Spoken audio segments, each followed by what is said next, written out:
Hungarian Folk Tales. The Mayor's Clever Daughter.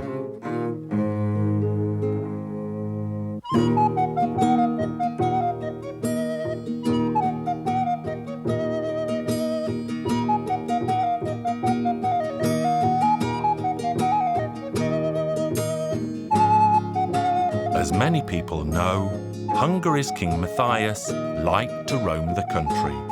Once he walked into a tiny village to see how the local people lived. There was an inscription on the gate of the mayor's house that read, "Here lives the village mayor. Here he lives with no trouble or care."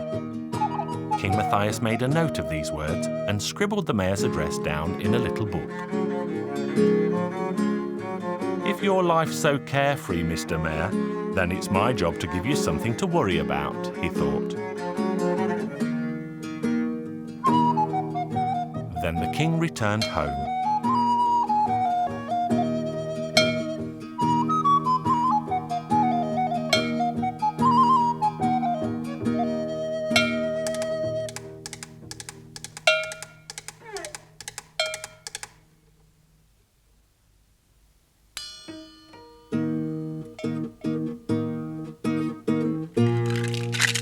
Back in those days, jugs were made out of clay, and one of the king's jugs had a hole in it.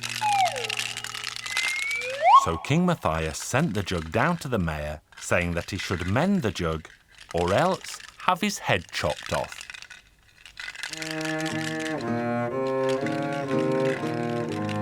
The village mayor received both the jug and the message. He was very sad, because he really did not know what to do. The mayor had a pretty daughter who asked her father, "Dear father, I've never seen you worry like this before. What on earth's wrong? Why are you so very sad?" "Why should I bother telling you? You could never help." "But perhaps I can help after all. His Majesty the King has sent me a jug with a hole in it, with an order to mend it. But if I cannot fulfill his command, he'll have my head chopped clean off." "Oh, father, please don't be so sad. Send the jug back to the king with a message that he should turn the jug inside out, as material is always mended on the other side."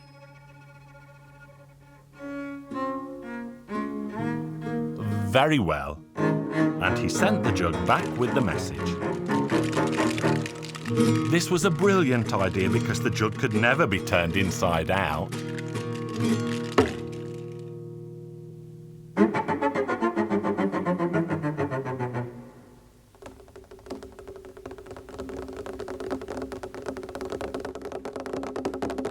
After this, the king sent a millstone and ordered the mayor to skin it. This made the mayor even sadder, because it's impossible to skin a millstone.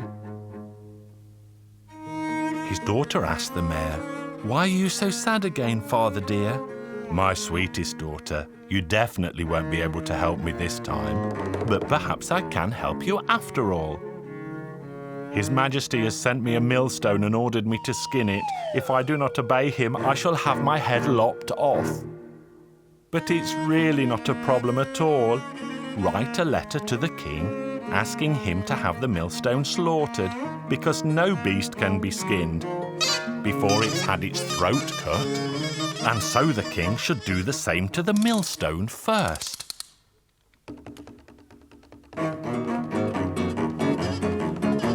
So the mayor sent the millstone back to the king with that message.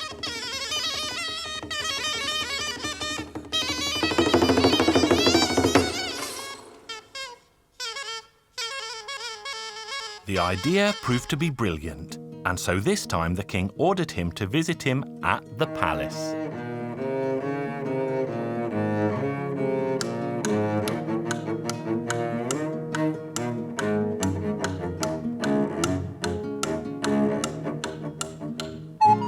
The village mayor went up to the palace where he thought he would be rewarded.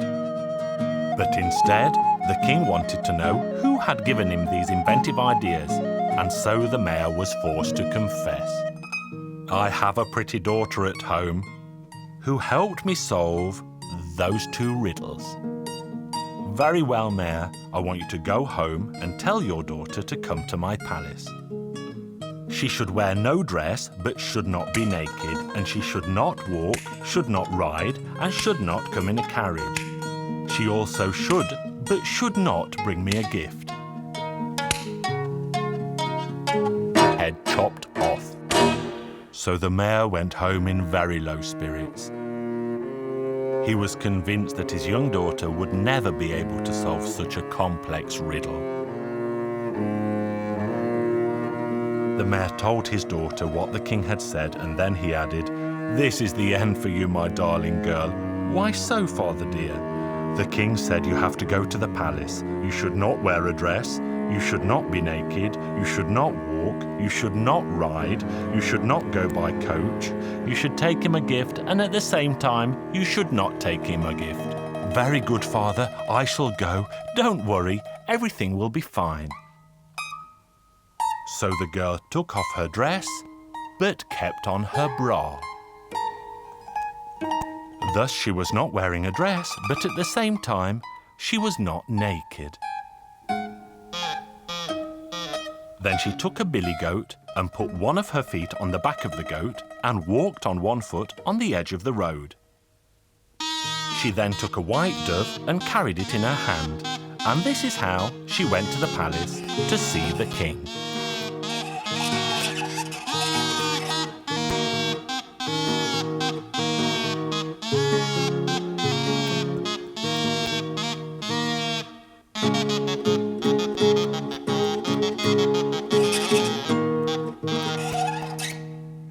When the king saw the girl, he was very surprised.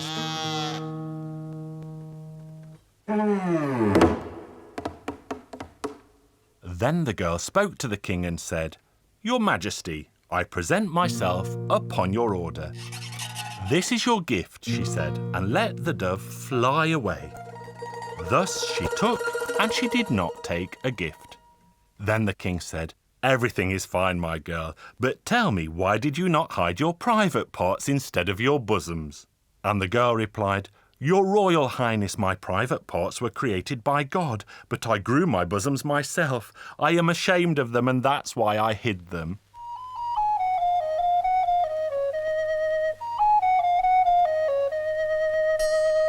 The king gave the girl a handsome reward, and that is the end of my story.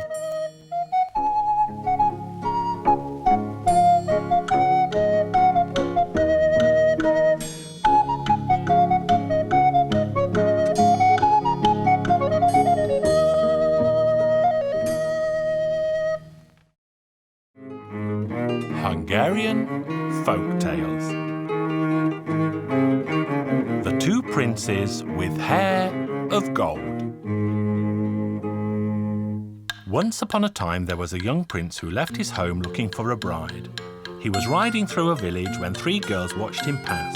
The eldest girl said, "If that prince married me, I would make him wear a linen shirt." That was a joke, of course. The middle girl said, "I would make him sleep on a sack of straw." And the youngest girl said, "Well, if he married me, I would give him 2 sons with hair of gold." The prince's coachman overheard all of this, and he told his master. So the prince said, "Go and get the girl who said she would give me 2 boys with hair of gold." The coachman called the girl over, and the prince told her to join him in his royal carriage.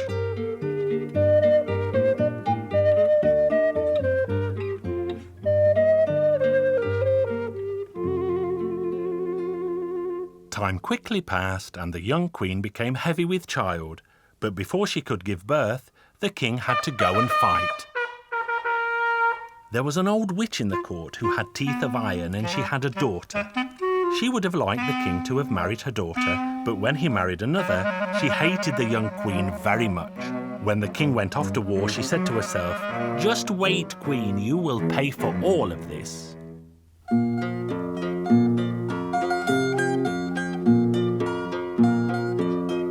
The day came when the Queen gave birth to 2 beautiful sons with hair of gold. The witch with the iron teeth stole them and put 2 puppies in their place. Then she buried the 2 boys opposite each other in the ground around the fish pond. The king was told the news that the Queen had given birth to 2 puppies, and he had also lost the battle that day. This and the bad news about his wife made him very angry. He wrote a letter and sent it home. In the letter, he ordered that the Queen and the 2 puppies should be thrown into the pond where a great whale lived. As soon as the messenger was sent away, he began to regret what he had ordered to be done.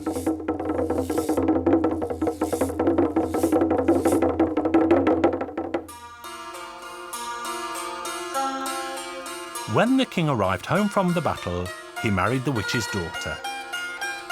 2 trees bearing golden pears grew on the spot where the 2 princes with hair of gold were buried, and the king liked nothing better than to sit in their shade. The witch did not like this and told her daughter to tell the king to cut the pear trees down, and she nagged him until he had both trees cut down. From their wood 2 beds were made, one for the king and one for the Queen.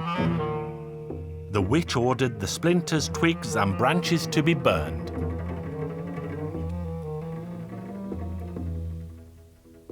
But no one noticed a passing goat that gobbled up 2 small twigs from the tree.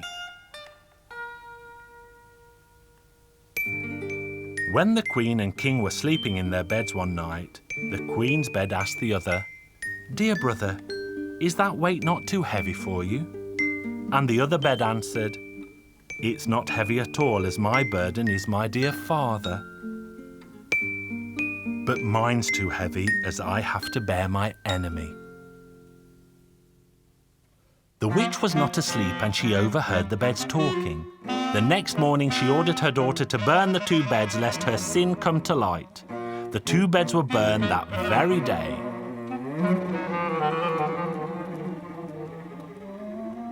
The witch with the iron teeth and her daughter were now convinced that they faced no more threats. But then the goat gave birth to 2 kids. The 2 little kids had hair of gold. The witch was shocked when she learned of this. She told her daughter to ask the king to have the 2 kids killed, and she could only recover if she ate their meat.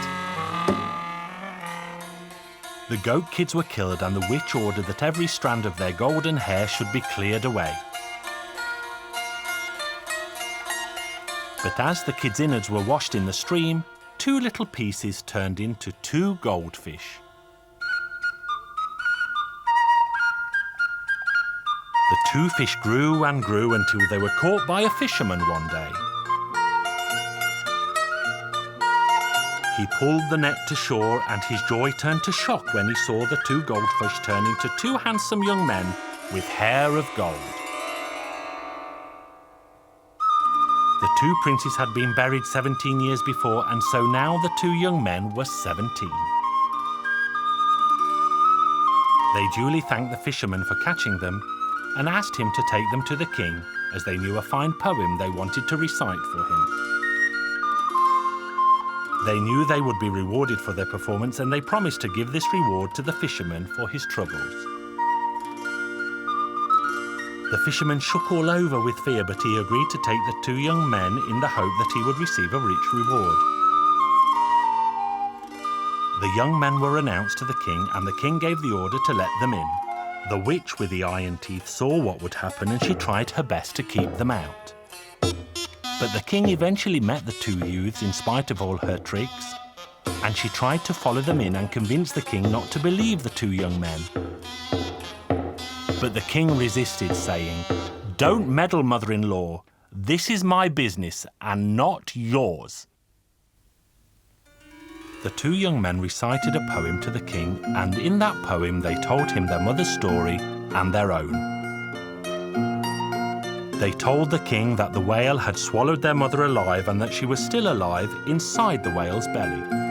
They told the king to catch the whale and they would recover their mother. They also asked the king to richly reward the fisherman for his good deed. The witch with the iron teeth constantly tried to interrupt the youths and did all she could to make the king disbelieve them. But the king paid all his attention to the two young men. The first thing the king did was to order that the whale be caught. The queen emerged from the whale alive, and the king begged her to forgive him. She had survived the ordeal intact. Then the king ordered his two sons and wife, and the witch and her daughter, to appear before the royal council. The king put the question to the council. What does a witch deserve who tried to kill two boys and their dear mother, ruin their reputation, and deprive a father of his family? What should her punishment be? So the royal council ordered that the witch and her daughter should be tied to the tails of two horses and dragged through the city. Then they had to be chopped into four and their bodies nailed to the four corners of the city. The queen and her two sons begged for mercy for both of them, but to no avail, and the sentence was duly carried out. The king gave a rich reward to the fishermen. There was a fabulous feast, and the people of the land and the royal family lived happily ever after. Hungarian Folk Tales. The Horse Egg.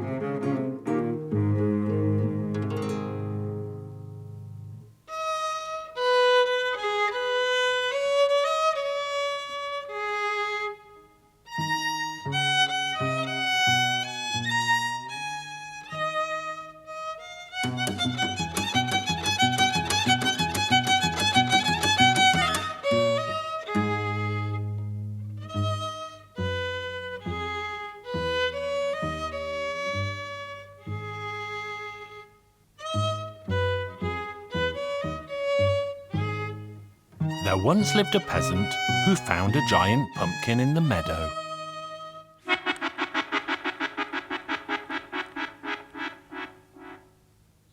What on earth could this be, he thought. So he bent down, lifted the giant pumpkin up, felt it and smelt it, but he still had no clue what it was. So he took the pumpkin to the village council.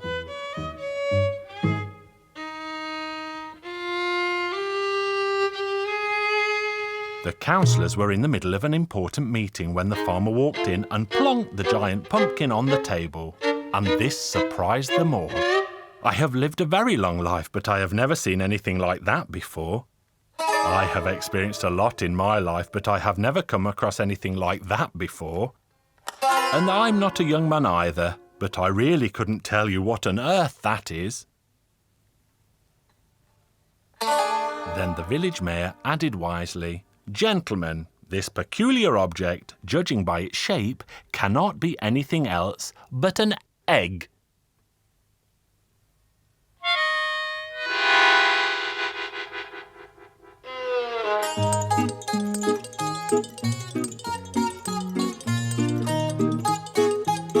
Of course, what else could it be? It must be an egg. The peasant agreed and added that the egg-like object had been warm when he first found it. The local mayor had a very clever mind, and so he wanted to know exactly what kind of egg this might be.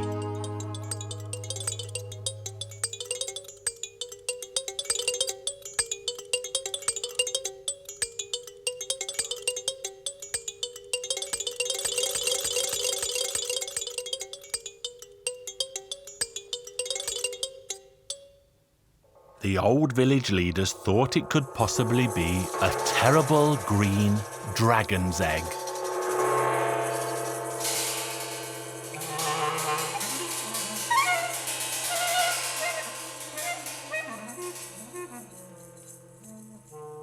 However, the mayor was inclined to agree with a farmer who said that he had recently seen a strange horse in the very same meadow.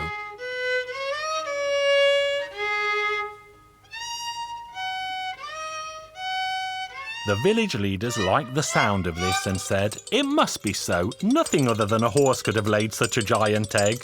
"Good. So tell me, my friends, what should we do next? Why, you must catch it, of course. Yes, but what animal could do it? All horses don't lay eggs, so they could never hatch it.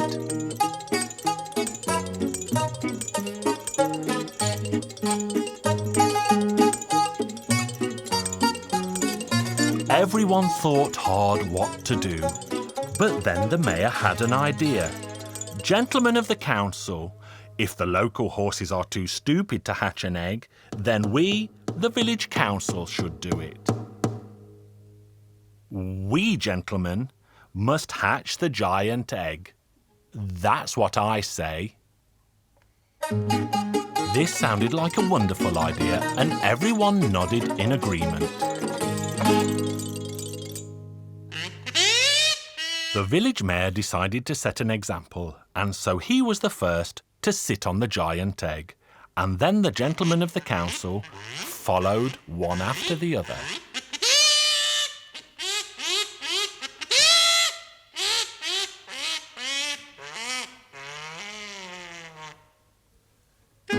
And they would all be still sitting on it today if the people in the next village had not spread the rumour that it had gone bad under their bottoms.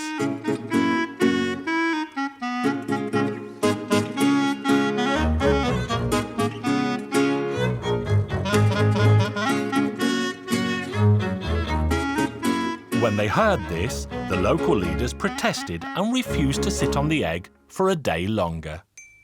This made the mayor very sad because he said he was sure he had felt the horse moving inside it. But the village leaders were convinced the egg was rotten and it smelled very bad. But each stuck to their own side of the story.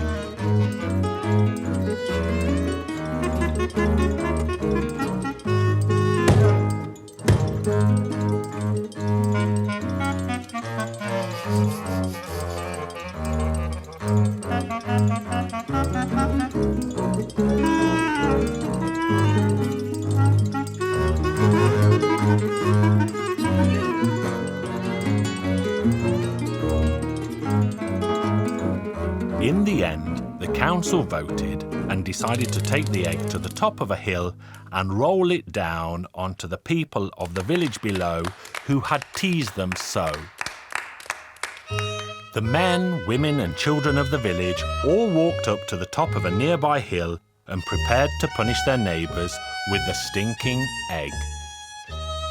Everyone pinched their noses and the mayor began to roll the egg. And the giant egg rolled down and rolled down the hill until it rolled into the bushes at the bottom. This is where it broke in two, just as a rabbit ran out of the bushes.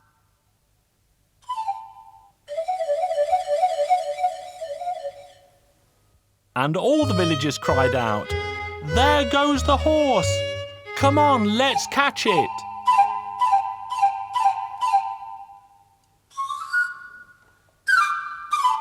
And they all gave chase to the rabbit.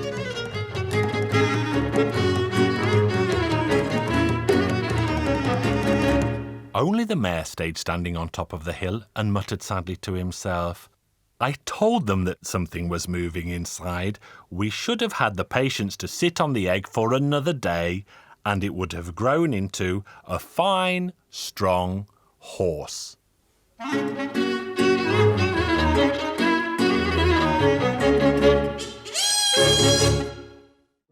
Hungarian Folk Tales. The Jackdaw Girls.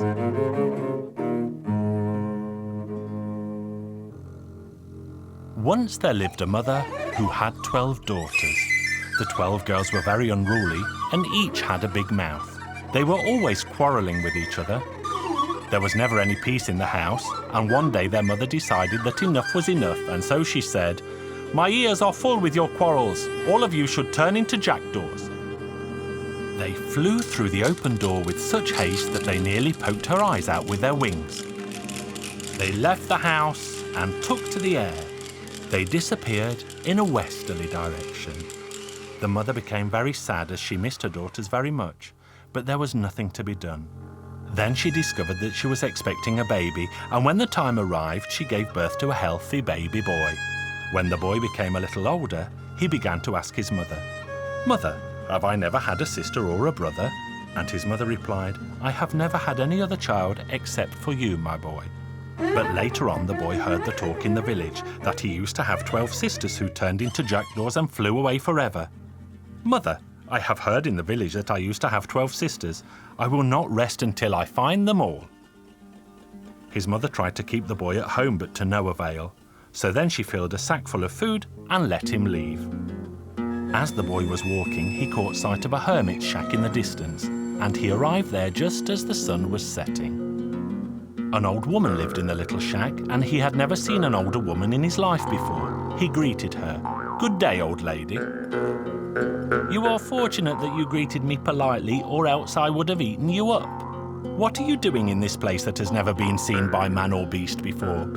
The boy then told the old woman that he was searching for his 12 sisters who had turned into jackdaws and flown away. "Good. In the morning we shall make inquiries about them." Then she made supper for the boy and they went to sleep. Early the next morning, the old woman stood outside with the boy beside her and she blew hard on an old whistle. All the reptiles of the world gathered around in a matter of moments. The old woman asked the reptiles about a flock of jackdaws that never mixed with the other birds. None of the reptiles had any useful answers to her questions, and so the old woman ordered the reptiles to go home. So they all slithered away. The boy bid farewell to the old woman and left her. After a day's walk, he again arrived at a hermit's shack. He entered the shack and saw an old woman even older than the first. "Good evening, old lady," he said.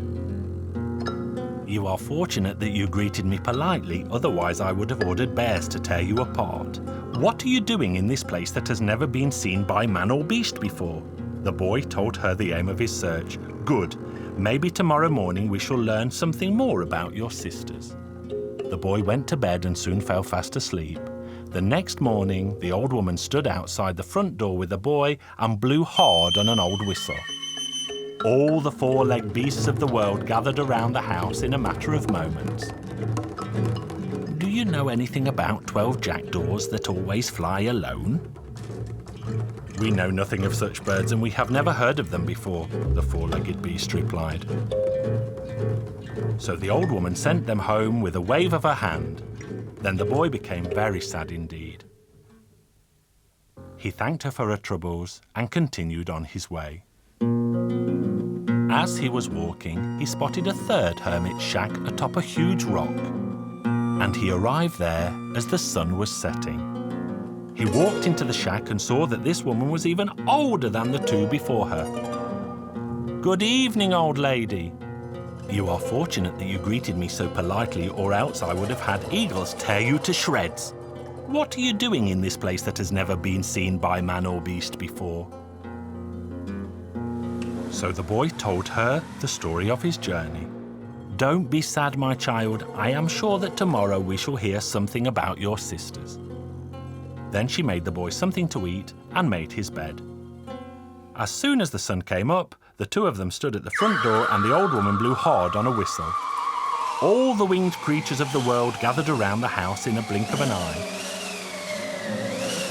The old woman inspected the birds and then said angrily, "Someone is missing." Soon a raven arrived and one of its wings was bleeding. "As soon as I heard your whistle, I began to fly here, but while I was flying, I saw a tall red tower. Tower was so tall that it stuck up through the clouds. And the noise the jackdaws made in that tower was worse than anything I had ever heard before, so I decided to rest a while and listen for myself.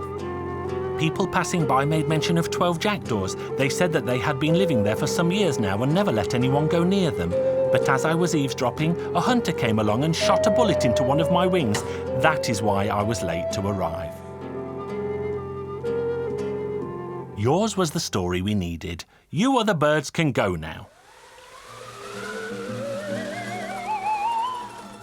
So now you know where to go. Your efforts will not be in vain. When you arrive outside the tall red tower, lay these bones down on the ground and think of me.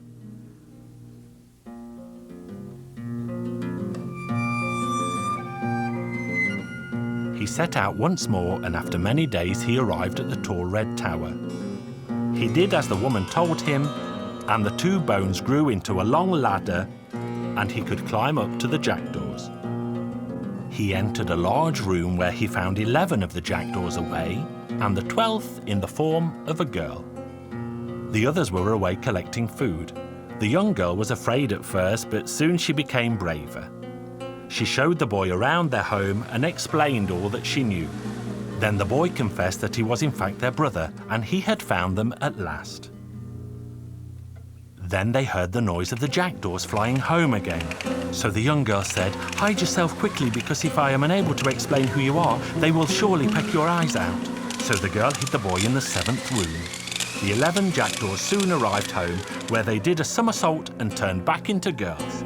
Then the eldest of all said, "I can smell the presence of a stranger." And she tossed furniture around in her frantic search for the stranger. Then the youngest girl calmed her sisters and said, "When we left our father's house, our mother was heavy with child. She gave birth to a boy. That boy has spent many months looking for us, and now he is here to take us home to our mother and father. I hid him because I was afraid you would do him harm, because you didn't know why he was here or why he had come." Then the girls went to their brother, and they all embraced him. Before starting home, they all swore to always be good from now on.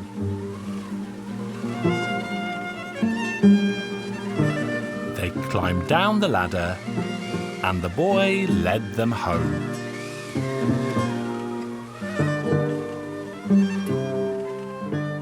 When they returned to the home of their birth, their mother and father were overjoyed to see their 12 daughters again. From that day on, the girls behaved so very well that they were the pride of their village. All 12 of them found a husband within the year, and all got happily married. And their brave brother found a pretty girl to be his bride, and they all lived happily ever after. Hungarian Folk Tales. Little Diogenes.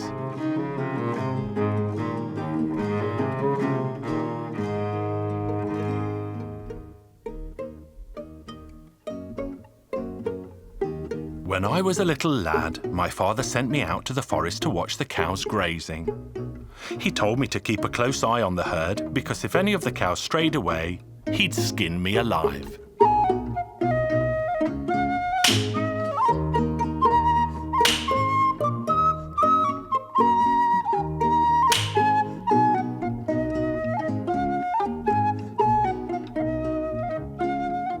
I tried to watch them as best I could, but I found a blackberry bush by the edge of the forest with ripe berries on it that were big and fat and black.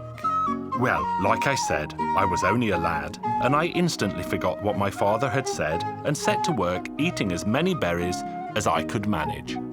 And while I stood feeding my face, the 2 cows strayed away from the grass meadow and began to make a meal of valuable hay. And just as that was happening, the devil sent the local constable, who cracked his whip and drove those 2 stray cows away from the hay they shouldn't have eaten. I gave chase as best I could and appealed to the menacing man. "Constable, please, they're my father's cows. Let them go with me." But the man took no notice at all and saddled his horse and rode away. He set out for the town, and I followed him as best I could on foot, but he was soon far out of sight. So what was I to do? I couldn't stand before my father without his precious cows. I thought it best to run away instead and drown my sorrows as best I could. So I sat on a pile of pebbles by the side of the road and wept and wailed, for I was still only a lad and I'd had to leave home. Soon a woman passed, and she said, "Why are you weeping, young lad? What on earth occurred?" So I told her of my troubles and that I did not dare to return home, or else my father would surely skin me alive. My parents would never see me again, and I would be orphaned and homeless. "Don't be so foolish, young lad," said the woman. "A parent's punishment strengthens the soul, but a blow from a stranger only bruises a boy's body. Now take yourself home before it gets dark." "I will not," I told her boldly. When the woman saw that she spoke to me in vain, she washed my filthy face, then she took me by the hand and led me to a large stone house. When we reached the kitchen, she placed a plate of steaming porridge before me, but my belly was so filled with berries that I couldn't swallow as much as a spoonful. But I didn't dare leave it because I thought she'd think me ungrateful. So I took the porridge and spooned it under my shirt. Then after I'd fed my shirt this fine supper, I lay down by the stove to warm myself. And as I lay in the snug, my sadness slowly slipped away, and I was happy to have found comfort in the kitchen of this motherly woman. But it wasn't long before her husband returned, who was not what I'd call a fatherly man. As he caught sight of me lying on the blanket, he complained to his wife, "Why have you brought another hungry mouth to the house? But he's nothing more than a lost lad. I thought he could help about the farm." Help? With what? A skinny thing like him will eat us out of house and home. Hey you, get up and lift up this sack of corn. I want to see if you're strong enough to be of service here. I tried to lift the heavy sack, but my 8 years proved not enough to lift the heavy weight. But I was soon undone when my belt burst open, my shirt shot out of my trousers, and a pool of porridge landed on the floor.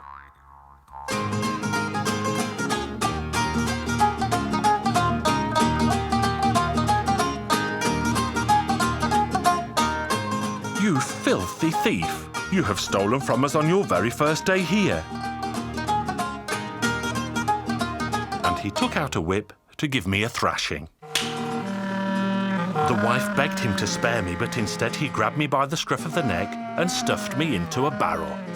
Then he sealed the barrel tight and rolled it far from the house so that no one passing would hear my cries.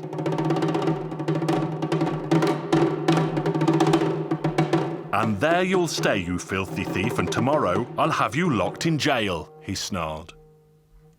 I was now stuck tight inside the barrel and could do nothing more than groan and moan. But then in my hour of greatest need, I remembered a lesson we'd had at school about a wise old man by the name of Diogenes, who used to live in a barrel much as this. Then I thought of a plan. I had a knife in my pocket and I could wedge it in between the staves, but the barrel was made of old oak and the wood was so hard that my knife broke. Then I sighted a fox that alighted in the garden. The chicken shed was closed and so the fox began to nose around my barrel. The fox appeared at the very best time as I had an idea that made me feel as wise as old Diogenes. And I started to make a noise like a laying hen. Cluck, cluck, cluck, cluck. What a good place to sit. Instead of eggs, I'm sitting atop a pile of sweet honeycomb. Oh, my dear little hen, would you give your friend the fox a taste of that sweet honey you have? Of course, my foxy friend. Simply stick your tail in and I shall smear it with sweet honey that you can lick off later. The foolish fox did just as I suggested and popped its tail in through the hole that I grabbed and held onto with all my might. The hen thief thought it was caught for good and began to leap about the place. And it leapt and jumped, jumped and leapt until the barrel had broken apart. Free at last, I ran and ran until I found home. My parents were happy that I'd returned. My father gave me a harsh beating for my sins and not watching over his valuable cows. But my mother rubbed my back with soothing cream and I continued to grow in my loving home.